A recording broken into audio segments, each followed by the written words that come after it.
지금 우리가 코로나19 바이러스로 인해서 전 국민이 어려운 상황 가운데 있습니다.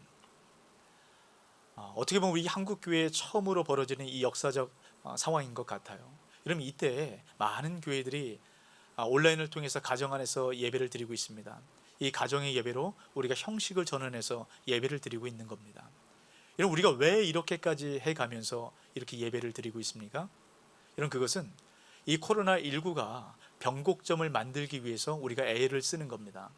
이런 계속적으로 매스컴을 통해서 그런 얘기가 보도되지 않습니까? 변곡점을 만들어야 된다. 이 변곡점을 만드는 것이 어떤 것일까 우리가 좀 생각해 볼 필요가 있습니다. 지금 코로나 바이러스 확진자들이 매일 늘어가는 추세에 있어요. 뭐 100명, 200명, 500명, 또 어제 이야기를 들어보면 800명 이상의 이 확진자들이 나오고 있습니다. 그럼 이것이 꺾여야 되거든요. 이 꺾이는 지점을 변곡점이라고 이야기를 합니다. 그럼 그림을 통해서 한번 보도록 할게요.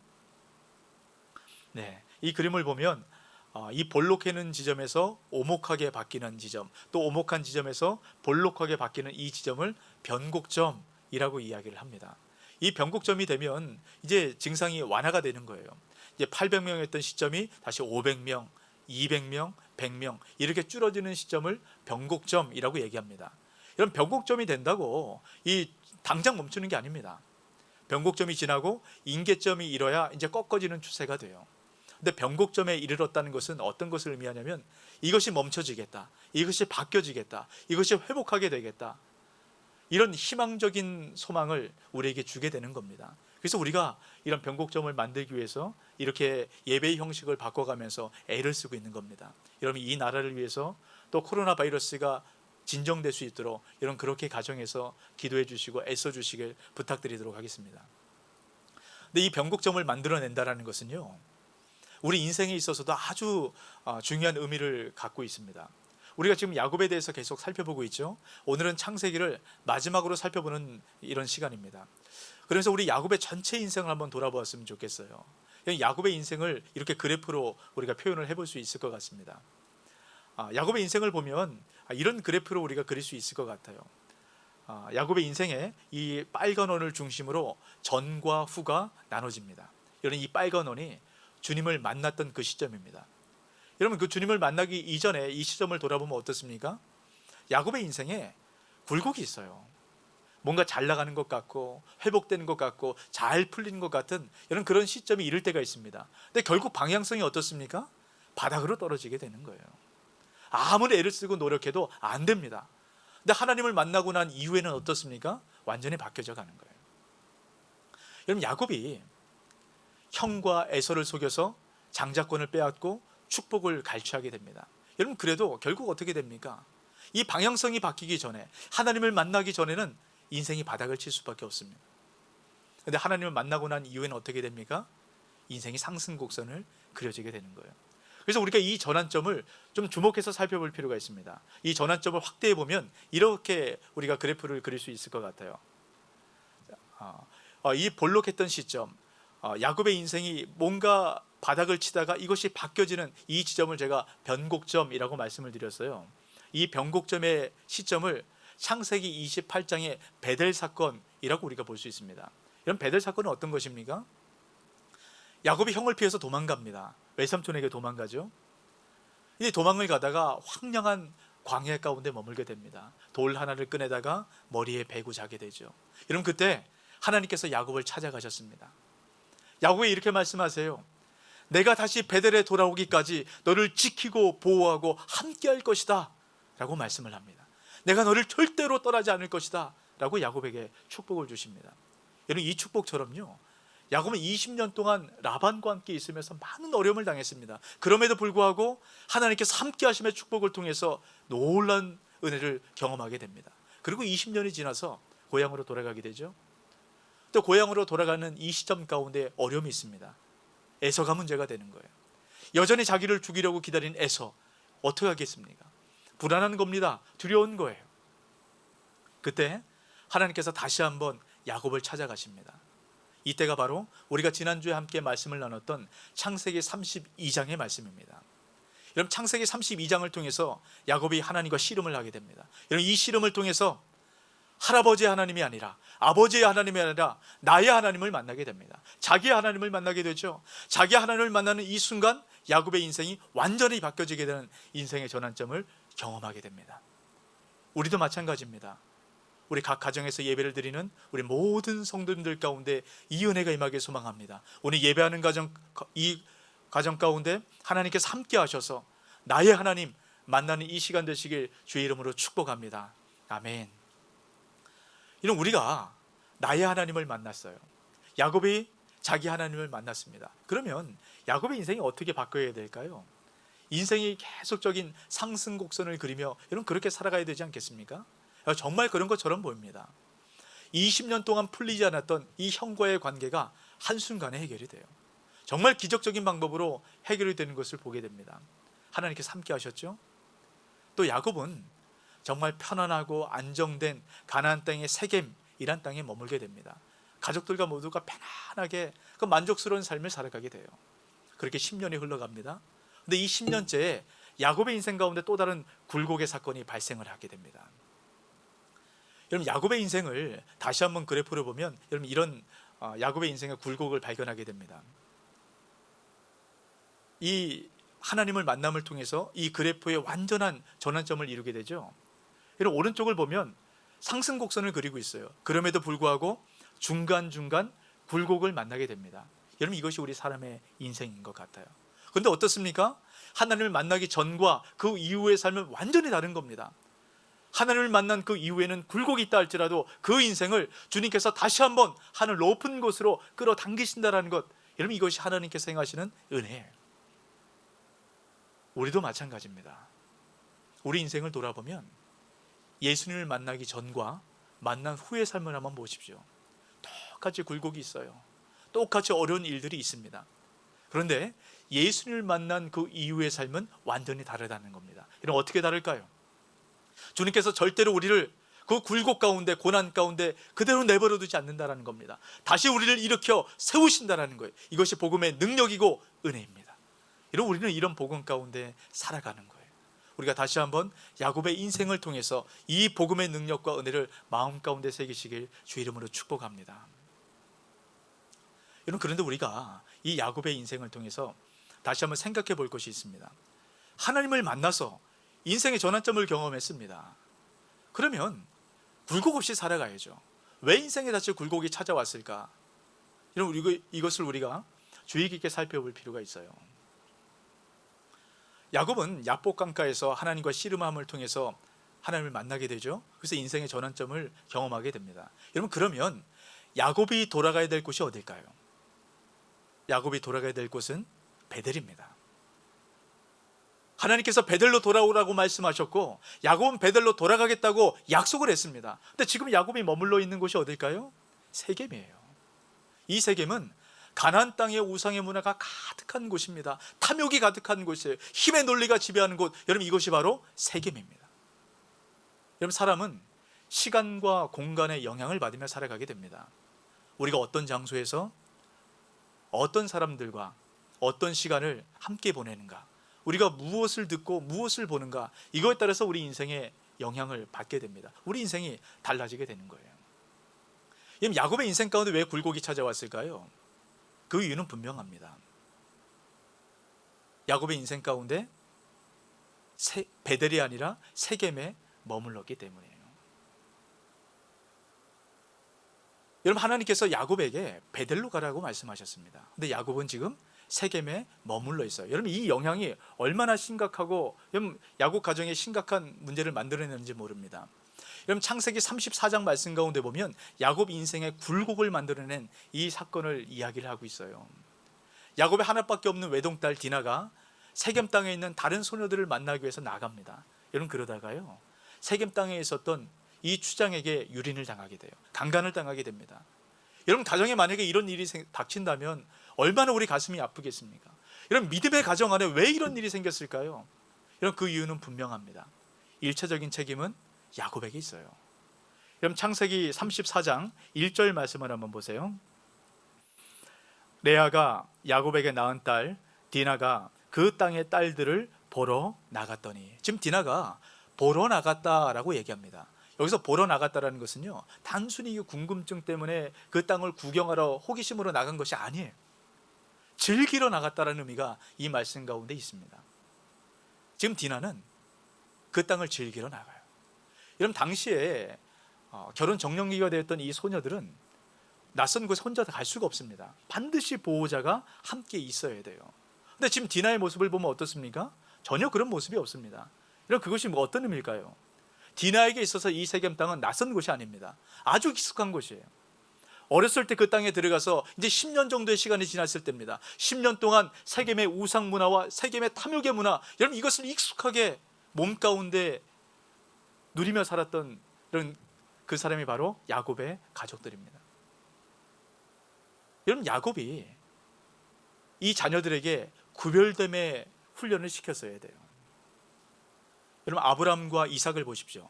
이 자녀들에게 가나안 땅에 비록 살고 있었지만 가나안 땅 여인들과 결혼하지 않도록 자기 고향으로 사람을 보내서, 그럼 결국 결혼하도록 만들지 않습니까? 여러분, 왜 그렇습니까? 이것이 하나님의 백성이 취해야 될 구별됨의 은혜입니다. 우리가 그렇게 살아가야 돼요. 근데 지금 야곱은 자녀들에게 그렇게 훈련하지 못했어요. 그래서 결국 이런 끔찍한 사건이 발생을 한 겁니다. 이런 뿐만 아니고 야곱 역시 이 세겜 문화에 지금 물들어 있다라는 겁니다. 여러분, 이것은 우리가 잘 살펴봐야 됩니다. 여러분, 우리도 마찬가지예요. 여러분, 우리는 이 세상에 속해 살아갑니다. 하지만 이 세상에 속한 사람들이 아니에요. 우리는 이 세상의 문화를 갖고 살아가는 사람들이 아니라 하나님 나라의 문화를 갖고 살아가는 사람들입니다. 근데 우리가 이 세상에 어떤 문화 가운데 어떤 사람들과 만나서 살아가느냐에 따라서 여러분, 우리 인생이 달라지는 겁니다. 그래서 우리가 늘 돌아봐야 돼요. 내가 어디 머물러 있는가? 내가 어떤 사람들을 만나는가?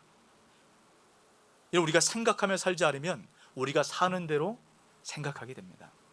여러분, 그러면 우리가 세겜 땅에 살고 있으면서도, 이방 문화 가운데 살고 있으면서도, 우리가 우상을 섬기면서도 이것이 우상인지 몰라요. 이 세상 문화를 누리면서 살아가도 이것이 세상 문화인지 모르게 된다는 겁니다. 이런 우리 자녀들에게 이 세상 문화와 구별됨을 가르쳐줘야 됩니다. 우리가 이 세상 가운데 살아가면서 세상 문화가 전혀 어색하지 않고 너무 친숙하고 익숙하다면 우리가 심각하게 돌아봐야 됩니다. 이런 우리 하나님 나라의 문화와 이 세상 문화를 여러분, 어떻게 구별할 수 있을까요? 하나님 나라의 문화를 배울 수 있는 여러분, 그 방법이 바로 예배입니다. 그래서 우리가 예배를 놓쳐서는 안 되는 거예요. 여러분, 자녀들에게 있어서 어떤 일이 있어도 예배에 타협하거나 예배에 놓치지 않도록 여러분, 우리가 애써야 되는 겁니다. 여러분, 만약에 이것을 놓치면 어떤 일이 생길까요? 야곱 가정을 통해서 분명히 보여주지 않습니까? 여러분, 가나안 문화에 친숙해져 있어요. 아주 익숙해져 있습니다. 여러분, 그때 어떤 결과가 생깁니까? 여러분, 디나 가운데 아주 수치스러운 일을 당하게 되는 거예요. 이 가나안 문화에 익숙해 있었던 야곱의 아들들은 어떻습니까? 여러분, 이들 역시 마찬가지입니다. 여러분, 동생이 아주 수치스러운 일을 당했다는 것을 오빠들이 듣게 됩니다. 여러분, 가만히 있을 수가 없는 거죠.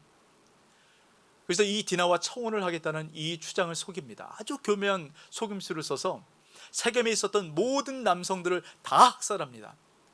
피의 보복을 통해서 그들을 모두 죽이게 돼요.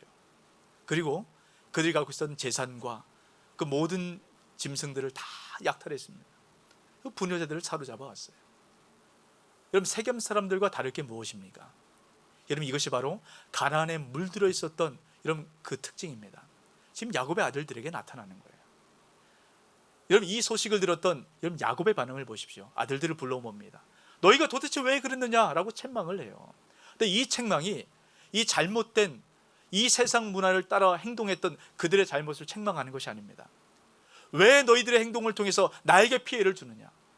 우리 가문이 멸망하도록 너희가 이렇게 만들었느냐라고 책망을 하는 겁니다. 너무 안타까운 모습이죠. 이런 모습에, 이런 책망에 아들들은 어떻게 반응합니까? 전혀 뉘우침이 없어요. 우리가 이렇게 했던 것이 당연하다는 겁니다. 우리가 이렇게 당하고 살 수 없다는 거예요. 우리가 당했기 때문에 보복하는 것 당연하다는 거예요. 여러분, 왜 그렇습니까? 이런 믿음의 가정 안에서 어떻게 이런 일들이 나타날까요? 가정이 다 깨어져 버린 겁니다. 이런 그 이유는 분명합니다. 야곱의 가족들은 하나님의 축복이 있는 베델에 살았어야 돼요. 근데 지금 어디에 머물러 있습니까? 사람들 눈에 좋아 보이는 세겜에 머물러 있기 때문입니다. 여러분, 이 세겜은 만족이 있는 곳이에요. 세상에 풍성함이 있는 곳입니다. 이런 그 풍성함이 지금 어떻게 바뀝니까? 두려움과 혼란으로 바뀌었어요. 지금 야곱의 가족들은 두려움과 혼란 가운데 쌓여서 여러분 질식할 지경에 이르렀습니다. 여러분, 그때 하나님께서 두려움과 혼란을 찢고 그들에게 들어오셨어요. 여러분, 이것이 바로 은혜입니다. 여러분, 하나님께서는 우리를 고난 가운데 내버려 두지 않으세요. 하나님의 백성을 반드시 책임지십니다. 그때 하나님께서 야곱의 가족에게 해결할 수 있는 아주 중요한 해결책 한 가지를 말씀하십니다. 창세기 35장 1절 말씀입니다. 우리 같이 한번 읽어볼까요? 하나님이 야곱에게 이르시되 일어나 베델로 올라가서 거기 거주하며 내가 내 형 에서의 낯을 피하여 도망하던 때에 내게 나타났던 하나님께 거기서 제단을 쌓으라 하신지라. 지금 뭐라고 말씀하십니까? 베델로 돌아가라는 거예요. 이런 베델이 어떤 곳입니까? 야곱의 인생 가운데 그 인생의 전환점을 이루었던 그 변곡점을 찍었던, 여러분, 바로 그것이 베델입니다. 그걸로 돌아가라는 거예요. 베델은 야곱의 하나님과 첫사랑을 이루었던 바로 그 장소가 베델입니다. 베델로 돌아갈 때 이런 그 인생 가운데 회복의 은혜가 나타나요. 우리 인생도 마찬가지입니다. 때로 우리가 인생을 살아가다 보면 그 인생의 굴곡을 경험할 때가 있어요. 왜 인생 가운데 이런 일들이 찾아올까? 이렇게 힘들고 가슴을 칠 때가 있습니다. 여러분, 그때 우리가 어디에 머물러 있는가, 그것을 살펴봐야 됩니다. 우리가 머물러 할 곳은 세겜이 아니라 베델입니다. 베델로 돌아갈 때 우리 인생 가운데 회복의 은혜가 나타난다는 거예요. 여러분, 다시 한번 우리 삶 가운데 어디에 거해 있는가 다시 한번 돌아보시고 베델로 돌아가는 저 여러분 되시길 주의 이름으로 축복합니다. 그렇다면 우리가 베델로 돌아가야 하는데, 그럼 베델이 어떤 곳인지 알아야 베델로 돌아가게 되겠죠. 여러분, 오늘 말씀해 보면 이 베델은 두 가지로 얘기합니다. 여러분, 잘 들으시기 바랍니다. 여러분, 베델은 첫 번째로 하나님만을 예배하는 곳, 이것이 바로 베델이에요. 여러분, 야곱의 가정을 보면 아주 끔찍한 이런 고통을 만들어냈던 여러분, 그 일들이 어떻게 보면 예견되어 있었다라고 볼 수 있습니다. 야곱이 20년 동안 라반과 함께 밧단 아람에서 살았죠. 그리고 고향으로 돌아옵니다. 여러분, 그때 야곱의 아내 라헬이 어떤 일을 합니까? 아버지의 드라빔을 훔쳐갑니다. 이런 드라빔이 무엇인가요? 가정을 지키고 가정을 축복하고 가정을 보호하는 수호신입니다. 우상이에요. 그걸 훔쳐갔다라는 겁니다. 여러분, 이것이 무엇을 의미할까요? 야곱의 가정 안에는 하나님 말고 다른 신도 함께 섬겼다라는 겁니다. 여러분, 이것을 보여주는 말씀이 있어요. 이 고난 가운데 있었던 야곱 가정을 하나님께서 베델로 부르십니다. 베델로 올라갈 때 야곱 가정이 했었던 것이 있습니다. 그럼 4절 말씀을 보십시오. 그들이 자기 손에 있는 모든 이방 신상들과 자기 귀에 있는 귀고리들을 야곱에게 주는지라. 야곱이 그것들을 세겜 근처 상수리 나무 아래에 묻고. 지금 야곱의 가족들이 야곱에게 뭘 주었다라고 얘기합니까? 이방 신상들이에요. 귀고리를 주었다라고 얘기합니다. 여러분, 이 모든 것이 다 우상들이에요. 하나님을 믿는 믿음의 가정이라고 할지라도 여러분, 우상들이 가득했던 겁니다. 이런 우상을 버려야, 우상을 매장시켜야, 우상을 끊어내야 하나님의 축복의 은혜를 받아 누리게 됩니다. 여러분, 이것이 바로 베델이에요. 베델의 은혜를 누리기 위해서는, 우리가 베델로 올라가기 위해서는 우리가 갖고 있었던 우상들을 끊어내야 됩니다. 여러분, 그런 우상이 무엇일까요? 우리가 우상은 어떤 형상이나 어떤 신들의 모습들, 여러분, 이것만이 우상이 아닙니다. 이런 우상은 예수 그리스도 외에 우리를 행복하게 만들어 줄 것이라고 생각하는 모든 대상들입니다. 여러분, 다시 한번 잘 들으세요. 예수 그리스도 외에 우리를 행복하게 만들어 줄 것이라고 생각하는 모든 대상들, 여러분, 이것이 우상입니다. 여러분, 그래서 이것을 잃어버릴까 봐, 이것이 이루어지지 않을까 봐 우리가 두려워하고 염려하는 그 모든 것들, 여러분, 이것이 우상이라는 겁니다. 어떤 물질이 우상이 될 수 있고요, 돈이 우상이 될 수 있습니다. 사람이 우상이 될 수 있고요, 우리가 상상하는 이 상상력이 우상이 될 수 있습니다. 우리가 희망하고 소망하는 것, 여러분, 이것이 우상이 될 수 있다라는 거예요. 예수 그리스도 외에 우리가 기대하는 모든 것, 여러분 이것이 우상이 됩니다. 이것을 끊어내야 돼요. 여러분 오늘 예배하는 가운데 여러분 이것을 돌아보셨으면 좋겠습니다. 혹시나 내 안에, 우리 가정 안에 혹시나 우상들은 없는가? 여러분 그렇다면 그것을 끊어내는 여러분 이런 시간으로 여러분 가지시길 바랍니다. 우상을 끊어내야 베델의 은혜를 우리가 누려받게 되는 거예요. 이런 우리가 베델로 돌아가기 시작할 때 우리가 다시 한번 주목하고 돌아봐야 될 여러분 그 아주 중요한 시점이 한 가지가 있습니다. 여러분 초대교회의 시점이에요. 여러분 이 초대교회는 기독교가 태동되었던 바로 그 시기를 얘기합니다. 다시 말하면 기독교가 부흥하기 시작했던 변곡점을 만들어낸 바로 그 시점입니다. 여러분 레리 허타도 교수가 처음으로 기독교인들이라 불렸던 사람들이라는 책을 썼어요. 그 책에 보면 기독교가 어떻게 이렇게 부흥을 했는가, 기독교의 역사에 대해서 얘기를 합니다. 여러분 AD 40년경에 이제 예수님께서 승천하시고 바로 그 직후죠. 여러분 그때 로마 제국 안에 여러분 기독교 인구가 얼마나 됐을까요? 기독교 인구가 1000명 정도 됐다라고 얘기합니다. 뭐 굉장히 작은 숫자죠. 근데 이 1000명이던 숫자가 AD 100년이 됐을 때 무려 10,000명으로 증가하기 시작합니다. 그럼 굉장한 증가입니다. 그래도 그렇게 많은 숫자는 아닌 것 같아요. 근데 AD 200년이 되었을 때 20만 명의 숫자로 증가합니다. 그리고 AD 300년이 됐을 때는 500만 명에서 600만 명으로 폭발적인 증가를 하기 시작해요. 또 어떤 자료에 보면 AD 400년경이 됐을 때 로마 제국 안에 수천만 명의 기독교 인구가 세워졌다라고 이야기를 합니다. 여러분 놀라운 증가죠. 어떻게 이렇게 기독교가 폭발적으로 증가하게 되었는가? 여러분 많은 학자들이 연구를 합니다. 근데 레리 허터더 교수가 그런 얘기를 해요. 그 이유 중에 가장 핵심적인 것은 로마의 종교와 기독교가 달랐다는 겁니다. 가장 핵심적인 것은 우상의 차이가 있었다는 거예요. 여러분 로마에는 많은 종교들이 있습니다. 근데 이 종교들은 서로 간에 다른 종교를 인정해 주었어요. 그러니까 내가 섬기는 신 말고 다른 신도 함께 섬겼다라는 겁니다. 이런 로마 제국 안에서 있었던 많은 사람들은요, 이 신을 숭배하는 것, 이것이 굉장히 익숙합니다. 일상생활과 아주 밀접하게 그렇게 연결이 되어 있어요. 예를 들면 이런 겁니다. 남녀가 서로 사랑하는 관계가 됐어요. 근데 내가 이 상대방을 너무 좋아하는데 이 상대방은 나에게 관심이 없는 겁니다. 여러분 그럴 때 정말로 이 사람과 사랑의 관계로 맺고 싶은 이 사람이 어떻게 하냐면 아프로디테라는 여신을 찾아가요. 그리고 그 여신에게 비는 겁니다. 내가 이 사람 너무 사랑하고 좋아하는데 맺어지게 해주십시오. 이렇게 가서 비는 거예요. 그리고 우리가 몸에 질병이 생깁니다. 아파요. 그러면 아스클레피오스라는 신을 찾아갑니다. 이름이 굉장히 어려워요. 그 신에게 찾아가서 이야기를 하는 거예요. 내가 지금 이렇게 아프니 이런 문제가 있으니 이 질병으로부터 고침받게 해주십시오. 많은 사람들이 일상의 삶을 신과 함께 그렇게 보내고 있었을 때가 로마 제국의 시대입니다.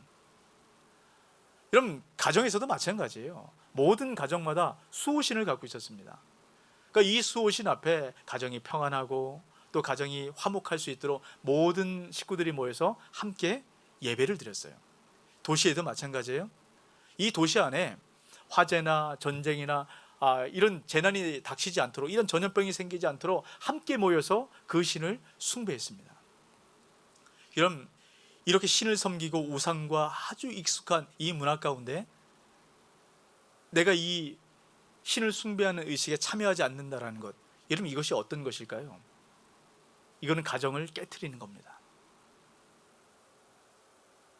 이 도시 공동체 안에 다른 사람들의 행복을 빼앗는 것과 동일한 거예요. 여러분 기독교인들은 절대로 타협하지 않았습니다. 오직 하나님만 섬겼어요. 여러분 그러니 가정 안에 문제가 생기고 이 도시 안에 나타났던 그 모든 책임을 누구에게 돌리겠습니까? 당연히 기독교인들에게 돌리는 거예요. 그러니까 핍박을 받지 않을 수가 없는 겁니다. 그래서 사람들에게 눈을 피해서 이곳저곳으로 도망다니다가 도저히 안 되니까 지하 묘지인 카타콤으로 가는 겁니다. 거기서도 예배를 포기하지 않았어요. 끝까지 예배를 지켰습니다. 목숨을 걸고 예배를 드렸어요. 바로 이 예배의 태도를 통해서 기독교 가운데 놀라운 부흥의 변곡점을 만들어낸 겁니다. 이런 우리도 마찬가지입니다. 지금 온라인을 통해서 또 영상 앞에서 우리가 예배를 드리고 있어요. 여러분 이때 우리가 더욱더 마음을 모아야 됩니다. 흩어지지 않도록 우리가 그렇게 준비를 해야 돼요. 우리가 가정 안에서 예배를 드릴 때 가정의 재단이 회복될 수 있도록 여러분 이 기회를 삼아야 됩니다. 그리고 가정 안에서 자녀들과 함께 또 가족들과 함께 예배를 드리면서 혹시나 우리 가정 안에 혹시나 내 삶 가운데 어디에 머물러 있는가, 베델이 아니라 세겜에 있다면 다시 한번 돌이켜야 됩니다. 우리가 머물러야 될 곳은 베델이에요. 또 우리 가정 안에 어떤 우상을 섬기는 것이 있는가, 우리가 섬겼던 우상이 있다면, 예수 그리스도 외에 우리가 기대하는 것이 있었다면 여러분 이것을 끊어내야 됩니다. 예배가 회복돼야 돼요. 예배가 회복되기 시작할 때 우리 인생의 부흥과 회복의 은혜가 나타나게 됩니다. 이 예배의 회복을 가정 안에서 누리게 되시길 주의 이름으로 축복합니다. 이런 두 번째입니다. 이런 베델이 어떤 곳인가? 베델은 하나님의 말씀이 있는 곳입니다. 하나님께서 말씀하시는 곳이 바로 베델이에요. 야곱은 하나님께서 그 베델로 올라오도록 가족을 이끄셨죠. 그리고 베델로 올라가서 하나님을 만나게 됩니다. 여러분 그때 하나님께서 야곱에게 어떻게 말씀하시냐면 이런 10절 말씀을 보면 이렇게 얘기합니다. 하나님이 그에게 이르시되 내 이름이 야곱이지만은 내 이름을 다시는 야곱이라 부르지 않겠고 이스라엘이 내 이름이 되리라 하시고 그가 그의 이름을 이스라엘이라 부르시고. 여러분 이스라엘이란 뜻이 어떤 것입니까? 하나님께서 다스리신다라는 뜻입니다. 지금 야곱이 베델로 올라갔다는 것은 하나님만을 내 인생의 주인으로 모셔드린다는 거예요. 하나님만 나를 다스려 주십시오 라고 고백을 하는 겁니다. 내가 갖고 있던 모든 것을 다 내어버리고 주님께서 내 인생의 주인이 되시도록 그 삶을 내어드리는 것입니다. 여러분 이때 하나님께서 드디어 야곱을 이스라엘이라고 불러주세요. 여러분 야곱을 이스라엘이라고 불러주시겠다는 이 말씀은 우리가 지난주 말씀 창세기 32장에 이미 나와 있던 말씀입니다. 근데 오늘 말씀해 보면 하나님께서 야곱을 이스라엘이라고 부르세요. 오늘 말씀에서 드디어 야곱의 이름을 바꿔 부르시는 겁니다. 야곱이 하나님의 부르신 가운데, 하나님의 다스리신 가운데, 하나님의 그 주인으로 모시는 그 일들 가운데 전적으로 헌신을 했고 고백하고 결단했기 때문입니다. 여러분 이때 나타나는 은혜가 무엇인가요? 여러분 11절 말씀을 보세요. 하나님이 그에게 이르시되 나는 전능한 하나님이라 생육하며 번성하라.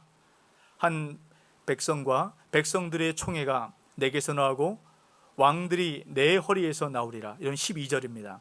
내가 아브라함과 이삭에게 준 땅을 내게 주고 내가 내 후손에게도 그 땅을 주리라 하시고. 여러분 이 축복이 어떤 축복인가요? 하나님께서 첫사람 아담을 만드시고 아담에게 주셨던 축복입니다. 이 축복을 믿음의 조상인 아브라함을 통해서 이삭에게 계승할 수 있도록 하나님께서 하셨어요. 그리고 지금은 믿음의 조상인 야곱에게 축복이 계승되고 있습니다. 이런 놀라운 축복의 현장입니다. 지금 이 일들이 어디서 벌어지고 있습니까? 여러분 하나님께서 이 축복을 하시고 그곳에서 떠나 올라가셨다라고 말씀하세요. 여러분 그리고 그 장소를 뭐라고 표현하냐면 14절 15절 말씀 제가 읽어보겠습니다. 야곱이 하나님이 자기와 말씀하시던 곳에 기둥 곧 돌 기둥을 세우고 그 위에 전제물을 붓고 또 그 위에 기름을 붓고 하나님이 자기와 말씀하시던 곳의 이름을 베델이라 불렀더라. 여러분 이곳이 바로 베델입니다. 하나님께서 말씀하시는 곳, 여러분 이것이 바로 베델이에요. 하나님 말씀하시는 곳에 있을 때 야곱의 인생이 회복되기 시작합니다. 부흥의 은혜를 경험하게 된다는 거예요. 여러분 하나님 말씀하시는 그곳에 서시길 바랍니다. 하나님 말씀하시는 곳에 있다는 것, 여러분 이것이 얼마나 큰 의미가 있는가. 제가 조금 전에 레리 허타도 교수의 책을 통해서 말씀을 하나 드렸어요. 여러분 기독교에 어떤 놀라운 부흥의 역사가 나타났는가? 이런 그 이유가 무엇이었습니까? 이런 첫 번째는 예배를 놓치지 않았기 때문입니다. 온전히 하나님만 예배했기 때문이에요. 그런데 이 교수는 또 다른 이야기를 합니다. 여러분 초대교회의 이 상황들을 기독교인들 말고 외부인들, 이방인들의 시선으로 바라봤던 많은 문헌들이 있어요. 그 문헌들 가운데 디오그네 투스에게 보내는 서신이라는 문헌이 있습니다. 여러분 거기에 보면 이방인들이, 외부 사람들이 기독교인들을 어떻게 보았는가 이런 잘 심겨져 있어요. 그 책에 보면 이렇게 얘기를 합니다. 기독교인들은 세상 사람들과 함께 어울리지만 다르게 살았던 사람들이라고 얘기를 합니다. 이것이 어떤 의미일까요? 똑같은 언어를 갖고 얘기합니다. 똑같은 옷을 입어요. 같은 음식을 먹습니다. 살아가는 일상생활의 관습은 같았다라는 거예요. 하지만 생활했던 행동 규범은 완전히 달랐다라는 겁니다. 아주 놀라운 시민의식을 보여줬다라고 얘기를 해요. 여러 가지 예들을 이야기를 하는데요. 초대교회가 있었던 그 로마 제국에 보면 아주 많은 전염병들이 있었습니다. 특별히 큰 전염병이 2번이 있었는데 그 전염병 가운데 이런 3분의 1의 로마 시민들이 다 죽임을 당하는 이런 전염병을 로마 제국이 맞이했을 때가 있었어요. 너무 많은 사람들이 죽어가는 겁니다. 손을 쓸 수가 없는 거예요.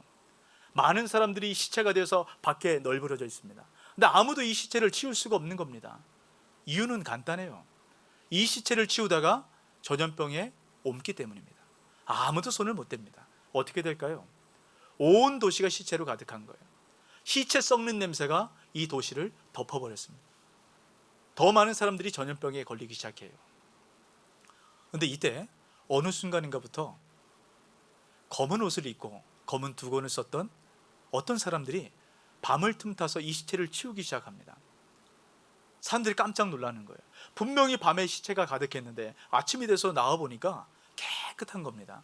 도대체 누가 이렇게 했을까? 이런 그 사람들이 바로 카타콤에서 예배를 드렸던 그리스도인들입니다. 이 그리스도인들을 통해서 여러분 이 전염병이 막아지기 시작하는 거예요.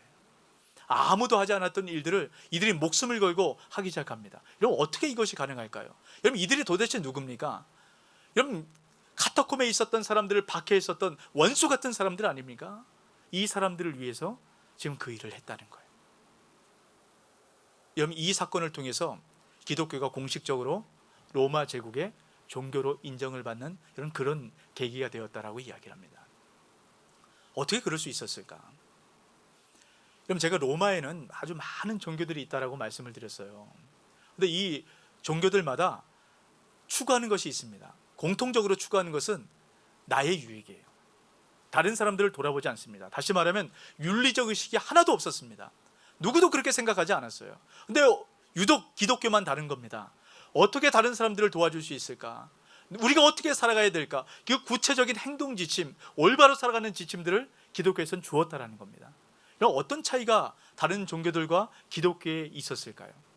그럼 레리 허타들 교수는 이것을 이렇게 얘기합니다. 기독교는 체계 종교라고 이야기를 해요. 여러분 체계 종교가 어떤 말입니까? 기독교는 이 하나님 말씀을 믿고 하나님 말씀대로 순종하며 살아가는 그 믿음의 공동체라고 이야기를 합니다. 여러분 이것을 믿음의 사람들이 이야기한 것이 아니에요. 이방인들이, 외부인들이 그렇게 이야기를 한 겁니다. 여러분 이렇게 말씀 앞에 머물고 말씀을 붙들고 살아가기 시작할 때 여러분 기독교 안에 놀라운 부흥의 역사가 나타난 겁니다. 여러분 지금 우리 한국 교회가 이 말씀의 은혜를 회복해야 될 바로 그때입니다. 여러분 베델은 하나님께서 말씀하시는 곳입니다. 그 말씀하시는 곳에서 이 말씀을 붙들고 우리가 말씀대로 살아가기 시작할 때 바로 이 힘들고 어려운 이 코로나 바이러스로 인해서 많은 사람들이 어려움을 갖고 또 온라인을 통해서 가정 예배로 전환된 이때에 주님께서 다시 한번 우리 기독교 안에 우리 교회 안에 놀라운 부흥의 역사를 하나님께서 이루실 겁니다. 우리가 이것을 준비하기 위해서는 다시 한번 초대교회에 하나님 허락하셨던 이 놀라운 부흥의 변곡점, 이 변곡점을 우리 교회 가운데 만들어내야 돼요. 이것이 무엇입니까? 다시 말씀으로 돌아가는 거예요. 우리가 지금 코로나19를 위해서 19 기도회를 하고 있습니다. 저는 코로나19 기도회를 하면서 너무너무 좋은 것 같아요. 우리가 이 나라를 위해서 함께 기도하고 또 마음을 모을 수 있는 것, 여러분 이것이 그리스도인의 특권이고 또 사명이기도 합니다. 그리고 저녁 9시는 어떻습니까? 우리 함께 모여지게 되잖아요. 가족들과 함께 모여서 가정 예배제를 갖고 우리가 함께 예배하게 됩니다. 저는 우리 자녀들과 함께 이 가정 예배를 드리면서 너무너무 좋은 은혜를 누리고 있습니다. 저희 자녀들이 이렇게 말씀 묵상을 잘하는지 제가 미처 몰랐어요. 너무 말씀 묵상을 잘하고 이 말씀을 이해하고 나누는 것이 제가 너무너무 기특하고 너무너무 좋았습니다. 제가 비록 목사지만 우리 가정 안에서 매일 예배를 드리지 못했거든요. 근데 지금 매일 예배를 드리면서 우리 가정이 회복되고 있습니다. 가정의 재단이 더 분명하게 쌓여지고 있어요. 여러분, 이 축복과 은혜를 여러분 마음껏 누리시기 바랍니다. 여러분, 이것은 경험해 보시면 알아요. 여러분, 이 자리에 함께하는 것 쉽지 않을 겁니다. 하지만 여러분 애써 주시기 바랍니다. 여러분, 그럴 때 하나님께서 주신 은혜가 있어요. 여러분, 그럴 때 베델의 은혜를 우리가 경험하고 누려받게 되는 것입니다. 저는 특별히 여러분에게 두 가지를 말씀드리고 싶어요. 여러분, 가정 안에서 이 가정 예배지, 나눔지를 통해서 여러분 묵상하시기 바랍니다. 묵상하시고 좀 많은 은혜들을 가족들과 함께 나눠보시면 좋겠어요. 우리 자녀들이 묵상을 잘합니다. 어렸을 때부터 그렇게 묵상했을 때 이런 말씀 앞에 이 말씀의 문화, 하나님 나라의 문화, 여러분 그것을 익숙하게 우리 자녀들에게 만들어줘야 됩니다. 여러분, 그리고 또 한 가지, 두 번째입니다. 말씀을 묵상했다면 말씀대로 삶 가운데 실천하는 훈련, 여러분 이것을 자녀들에게 해주셔야 돼요. 저도 우리 자녀들과 이 말씀 묵상을 하고 어떻게 우리 삶 가운데 실천할 수 있을까 이런 고민을 하다가 우리가 가족들과 함께 한 가지 이런 그런 안을 마련했습니다. 지금 코로나19로 인해서 많은 사람들이 두려움 가운데 있지 않습니까? 특별히 대구 지역이 어려워요. 그래서 많은 사람들이 마스크를 보내기도 하고 또 성금을 하기도 하고 또 소독제를 보내기도 하고 뭐 그런 일들을 합니다. 우리 가정도 그렇게 했으면 좋겠다. 그래서 우리 가정은 좀 에탄올 알코올을 좀 구비해 가지고 이것을 손 소독제로 이제 우리가 만들었으면 좋겠다. 이제 그렇게 이제 준비를 했어요. 그래서 뭐 인터넷부터 시작해서 다 쇼핑몰로 알아봤는데 파는 데가 없는 겁니다. 다 매진이 된 거예요. 그러다가 정말로 힘들게 한 군데 우리가 에탄올을 준비하게 됐습니다. 근데 이 너무 작은 겁니다. 아주 작은 병을 하나 겨우 구입을 했어요. 이걸 뭐 어디 만들어서 누구 줄 수도 없고 어떻게 할까 고민을 하다가, 그러면 이것을 우리가 작은 병에 담아서 갖고 다니면서 우리가 가는 곳마다 사람들이 손대는 그곳에 이것을 뿌려줘서 소독을 해야 되겠다. 이렇게 우리 가족들이 합의를 했습니다. 그래서 저도 오늘 아침에 이제 교회에 나오면서 에탄올 알코올로 엘리베이터에 다 뿌렸어요. 이 버튼마다 다 뿌렸습니다. 근데 알코올을 뿌리고 이 버튼을 닦다 보니까 버튼이 다 눌려지는 거예요. 그래서 층층마다 머물고 내려오느라 제가 오늘 좀 늦게 도착을 했습니다. 여러분, 저는 이것이 우리 그리스도인의 향기라고 생각을 합니다. 우리 그리스도인들이 머문 곳마다 그리스도의 향기가 나타나는 것이죠. 우리가 이렇게 그리스도의 향기를 바라고 우리가 머문 그곳 가운데 하나님 말씀대로 실천하는 이런 이 일들을 행하기 시작할 때 이런 그곳이 바로 베델이 되는 겁니다. 그것이 바로 하나님 나라가 세워지는 것이에요. 저는 간절히 바라기로 저와 여러분을 통해서 우리 가정을 통해서 이런 그 은혜가 나타나길 축복합니다. 그래서 우리 가정 예배를 드릴 때 이런 함께 마음을 나눠보시기 바랍니다. 우리는 어떻게 하면 좋을까? 어떻게 하면 이 말씀대로 순종하며 살아갈까? 이 땅에 있는 많은 사람들에게 기독교인의 그 향기를 드러낼 수 있을까? 여러분, 그러할 때 초대교회 분명히 나타났던 그 놀라운 부흥의 은혜가 우리 가정 가운데, 우리 교회 가운데, 이 나라 가운데 다시 한번 나타날 줄로 믿습니다. 이 은혜를 경험하고 누려받는 저 여러분 되시길 주의 이름으로 축복합니다. 아멘.